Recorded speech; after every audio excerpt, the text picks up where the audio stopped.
Então, gente, a testosterona é a molécula mãe dos anabolizantes esteroidais, né? Então, o que foi feito? Se busca uma molécula que seja mais anabolizante e que tenha um padrão menos androgenizante, né? Geralmente, o que se busca é isso. Embora, em alguns casos, se deseje o efeito androgenizante, via de regra, o que se quer é que a testosterona tenha um padrão mais anabolizante do que androgenizante. Por isso que vários e novos derivados vêm sendo desenvolvidos ao longo do tempo, né? O objetivo é esse. Então, quando você tem, por exemplo, a contração muscular, ela é um estímulo, inclusive, para que todo o processo de anabolização aconteça. Então, com a contração muscular, eu tenho, por exemplo, estímulos de substâncias como ácido fosfatídico, que vão estimular mTOR, e mTOR vai fazer aquele processo, como a gente falou ontem, né, de síntese ribossômica, levando à hipertrofia. E a mesma contração muscular, por exemplo, estimula a liberação de substâncias como TSC1 e 2, que bloqueiam quem bloqueia a mTOR. Então, estimula também a anabolização. Mesma coisa, eu tenho aí fatores de crescimento internos, como GH e GF1, por exemplo, né, que estimulam a proteína 3-quinase, que vai estimular a KT, e a KT também vai bloquear quem bloqueia a mTOR. Então, eu estimulo mTOR porque eu estou bloqueando quem bloqueia mTOR, né? E isso vai levar ao processo de ganho de massa muscular. Então, esse slide aqui, ele mostra que, sim, você pode fazer hipertrofia muscular sem fazer uso de anabolizante. O processo é mais lento, talvez a anabolização não seja tão intensa, mas fisiologicamente ela acontece. Então, por exemplo, uma das substâncias que a gente vem utilizando hoje em dia e que eu tenho uma excelente resposta, não é um produto barato, mas é um investimento que, se o paciente estiver disposto a fazer, eu acho válido, é o ácido fosfatídico. Então, eu utilizo o ácido fosfatídico como um substrato, né, pré-treino e pós-treino. Os trabalhos mostram que você tem que usar, por exemplo, uma dose de 750 miligramas, sendo 450 de pré-treino e 300 de pós-treino. Então, você já está ajudando num estímulo. Eu utilizo, né, eu faço uso, eu prescrevo para alguns pacientes meus.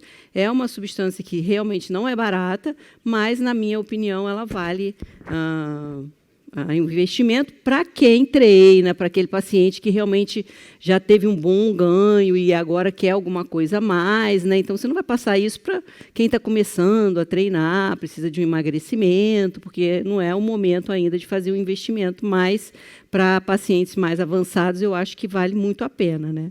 Então, aqui a testosterona, por exemplo, estimulando a síntese proteica, né? Então, eu tenho que lembrar que a testosterona, para ela estimular a síntese proteica, eu preciso de substratos. Então, eu preciso de aminoácidos, sim, né? E aí, além dos aminoácidos, a gente não pode esquecer que eu preciso, sim, do carboidrato, pelo menos no momento de pré e pós-treino, é essencial, né?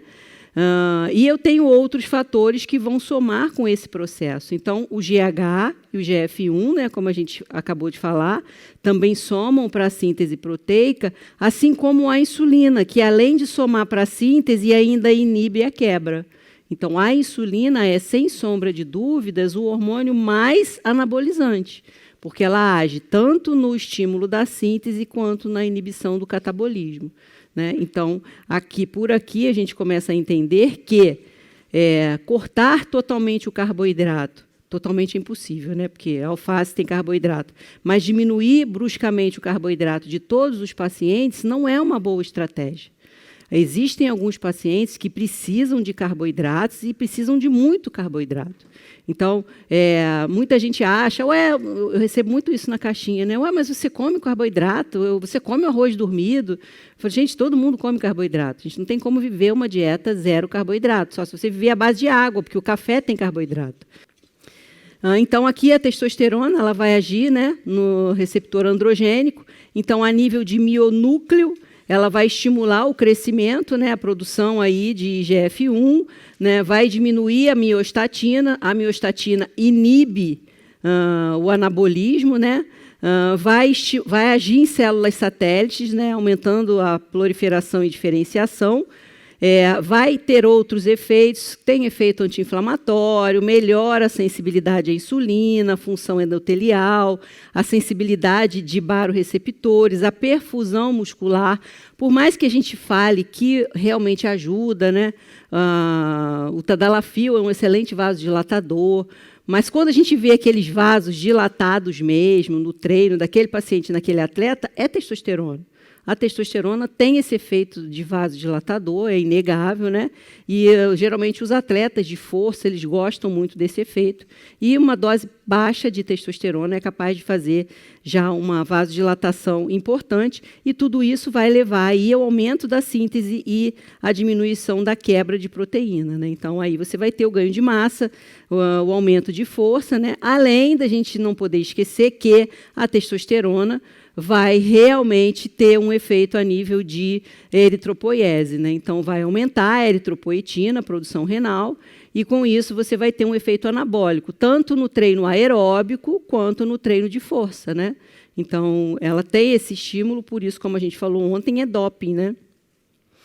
Então, aumenta a massa, aumenta a força, aumenta a resistência, reduz a gordura corporal e visceral, levando à hipertrofia, né? Então, a testosterona é, sem sombra de dúvidas, o hormônio mais lipolítico que a gente tem, né? E o mecanismo de ação, então, como a gente falou ontem, a dihidrotestosterona, formada a partir da 5-alfa-redutase, age no receptor androgênico, né? Genitália, próstata, pele, cabelo, cabelos, né? A testosterona age no receptor androgênico, então aqui eu teria um efeito mais anabólico e aqui mais androgênico, né? E ela também vai para o estradiol via aromatase, e aí aqui eu vou ter ações importantes também no homem, em ossos, cérebro, mama, músculos, tá, gente? O homem, quando inibe demais o estradiol, ele sofre ruptura muscular. Então, volta e meia, você vê atletas aí que romperam o bíceps. O bíceps é um músculo muito comum dos atletas sem estradiol romperem, né? Então, a deficiência de estradiol, ela causa rompimento de fibra muscular e, geralmente, grupamentos pequenos que eles treinam com muita intensidade, como é o caso do bíceps, né? Então, não pode ficar com o estradiol baixo demais, e vocês vão pegar esses pacientes, porque eles vão à academia, alguém ensina a usar testosterona, eles começam a usar testosterona, e aí quem ensinou fala assim, olha, para não criar mama, toma anastrozol. E aí ele compra o anastrozol na farmácia, que não precisa de receita, é o anastrozol de 1 miligrama, e ele vai tomar 1 miligrama por dia. E aí o estradiol dele vai lá para o pé.